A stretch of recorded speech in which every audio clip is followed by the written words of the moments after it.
আসসালামু আলাইকুম। সবাইকে স্বাগত জানাচ্ছি এআর নিউজ বিডি চ্যানেলে। একটা বিষয় খেয়াল করেছেন, সম্প্রতি নাসিরুদ্দিন পাটোয়ারি তার বক্তব্য নিয়ে আবার একইভাবে আলোচনায় যেমনটি ছিলেন নির্বাচনের আগে মির্জা আব্বাসের সঙ্গে দ্বৈরথে তার এই আচরণ নিয়ে কেউ বলছেন তিনি সাহসী, কেউ বলছেন তিনি সীমা ছাড়িয়ে যাচ্ছেন, কেউ তাকে বেয়াদব আখ্যা দিতেও থেমে থাকছেন না। কিন্তু প্রশ্ন শুধু একজন নাসিরুদ্দিন পাটোয়ারিকে নিয়ে নয়, প্রশ্নটা বড় ক্যানভাসে দেখা দরকার।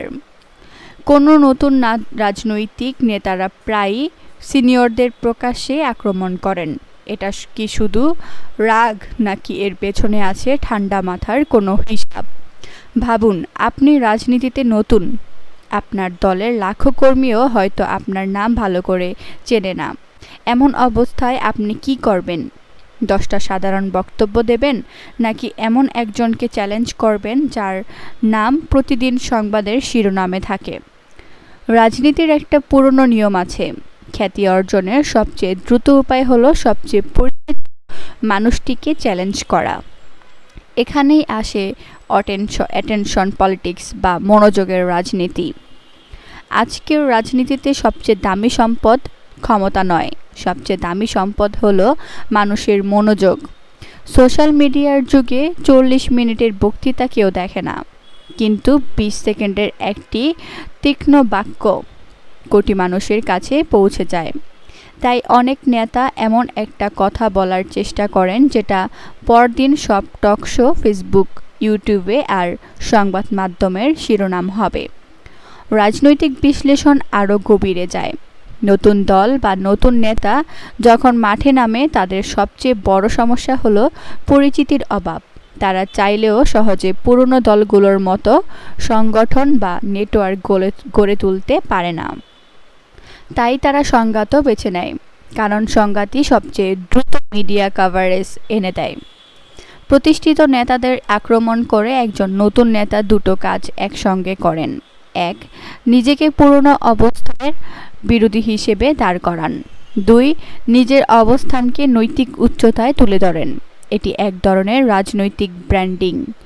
যদি তিনি অন্যদের মতোই কথা বলেন, তাহলে কেউ তাকে মনে রাখবে না, কিন্তু যদি তিনি প্রকাশ্যে চ্যালেঞ্জ করেন, তাহলে সমর্থকদের একাংশ তাকে নির্ভীক ও আপোষহীন নেতা হিসেবে দেখতে শুরু করেন। আরও গভীর বিশ্লেষণ বলছে, এই কৌশল বিশেষ করে তখন কাজ করে যখন রাজনৈতিক পরিসর অস্থির থাকে, যখন পুরনো শক্তিগুলোর প্রতি মানুষের আস্থা কমে যায়। তখন নতুন মুখগুলো সংঘাতের মাধ্যমে জায়গা করে নেয়। তবে এর ঝুঁকিও আছে।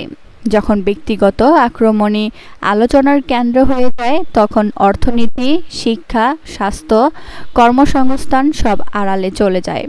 রাজনীতি যখন সমাধানের প্রতিযোগিতা হয় না, হয়ে যায় শিরোনাম দখলের প্রতিযোগিতা।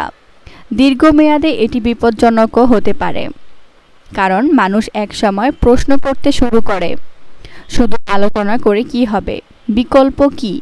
যদি নতুন নেতা শুধু আক্রমণ করেন কিন্তু বাস্তব নীতি বা কর্মসূচি দিতে না পারেন, তাহলে তিনি নিজেই একসময় শব্দের নেতা হয়ে থাকেন, বাস্তব পরিবর্তনের ধারক হয়ে উঠতে পারেন না। এটা শুধু বাংলাদেশের না, যুক্তরাষ্ট্র, ভারত, যুক্তরাজ্য, তুরস্ক, বিভিন্ন দেশের রাজনীতিতেও এমন কৌশল দেখা গেছে। নতুন মুখগুলো প্রায়ই পুরনো প্রতিষ্ঠানকে আক্রমণ করে নিজেদের জায়গা তৈরি করে নেয়। তাহলে নাসিরুদ্দিন পাটোয়ারির বক্তব্যকে কিভাবে দেখা উচিত? কেউ বলবেন এটা আদর্শগত অবস্থান, কেউ বলবেন রাজনৈতিক কৌশল, কেউ বলবেন নতুন প্রজন্মের রাজনীতির ভাষা। রাজনৈতিক বক্তব্য হলো হয়তো সবগুলোই ঠিক। একদিকে সাহস ও অবস্থানের প্রকাশ, অন্যদিকে মনোযোগ আকর্ষণের হিসাব। কোন ব্যাখ্যাটি সঠিক কেউ বলতে পারে না। শেষে একটাই প্রশ্ন থেকে যায়, রাজনীতিতে বড় নেতা হওয়ার সবচেয়ে কার্যকর পথ কি এখনও নিজের কাজ দিয়ে মানুষের আস্থা অর্জন, নাকি সবচেয়ে বড় নেতাকে প্রকাশ্যে চ্যালেঞ্জ করে সবার নজরে চলে আসা? কারণ আজকের রাজনীতিতে যে সবচেয়ে বেশি আলোচনায় থাকে, অনেক সময় তাকেই সবচেয়ে বেশি মানুষ চেনে। আর রাজনীতিতে পরিচিতি অনেক সময় সবচেয়ে বড় পুঁজি। কিন্তু পুঁজি শুধু পরিচিতি নয়, পুঁজি হলো বিশ্বাস, আর বিশ্বাস শুধু শব্দে তৈরি হয় না, তৈরি হয় কাজে। আজকে এখানেই শেষ করছি। সবাই ভালো থাকুন, সুস্থ থাকুন। আল্লাহ হাফেজ।